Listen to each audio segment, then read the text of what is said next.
So I just read volume 2 of One Piece for the first time for real. What did I think? Hold on. Remember, I'm just like you.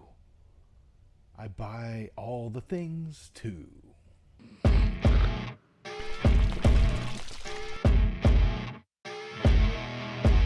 So this chapter was new to me in the manga. I have seen this particular storyline in the anime. I will say, I remember sort of starting to tune out while watching the anime. Reading this, I just blasted right through the whole volume in one sitting. So, yeah, that might tell you something. So basically, at this point, after the previous volume where Luffy gets Zoro to join his crew, ultimately, was the big thing, and some other stuff that I'm sure comes back later.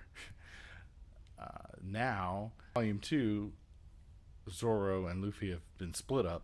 Luffy has run into Nami. Zoro has run into some of the crew of Buggy the Clown's. I keep thinking Bunny.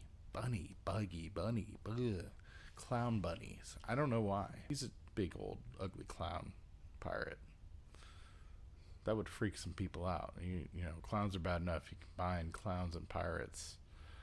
I feel like you're nightmare fueling some people here. But anyway, yeah, so they're split up, and they both are running into at least the results or the effect of Buggy the Clown's influence over this particular town and the surrounding waters. And this ends up being all about really Luffy trying to recruit Nami because they need a navigator to the Grand Line, and there's a map here.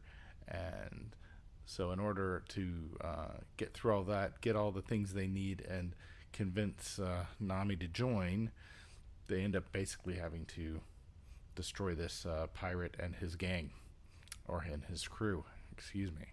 It almost concludes by the end of the volume, but not quite. But there's a few things I felt are worth mentioning. One of the first things that stood out to me was, and it's used as humor, but it's part of Luffy's focus, his, determination, his commitment. He also has selective memory or selective listening skills, and it definitely pisses Nami off at one point, and it was used to great effect. And I like how when people freak out around him, he's often extremely just calm and just you're being really funny. Just relax, There's that I like that aspect of his character. Not that he never goes nuts himself, but it seems like usually when other people are freaking out, he's not. I like that.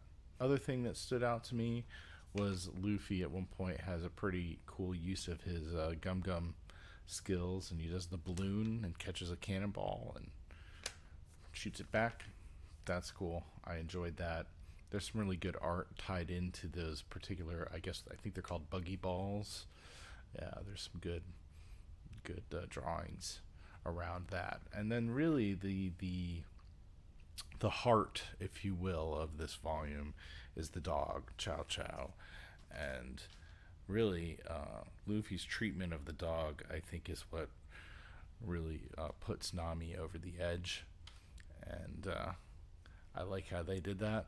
I like how it sort of got through her. She apparently has a past with pirates, messing with either her family or her island or whatever.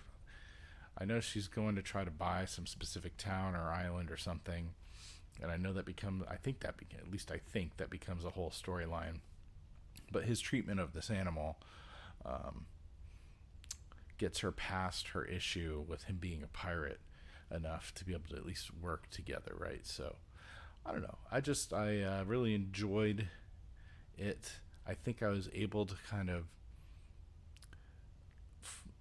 just stay focused on the storyline in the manga for some reason better than the anime version, or maybe I was just sleepy when I watched it, but I struggled through this part in the show, blasted through it in the manga, as I said before. So definitely worth checking out. And I'll put links below if you want to do that. Like, subscribe. I'll see you in the next chapter. Share the video if anyone might find this interesting. I'm just sort of recapping, but hey, what the heck? I'm having fun. And honestly, even though I just said I was going to end the video pretty much saying those things, I'm not yet. I'm still experimenting on this channel, and I'm kind of enjoying just letting my own interests kind of take me where I want it to go. I think I'm going to end up building this channel primarily off the Rippaverse as it continues to take off. We'll see how that goes. But I'm also going to keep doing stuff like this where, you know, if there's something I want to do that I'm going to do anyway, and the Rippaverse is one of those things, and everything on this channel is that.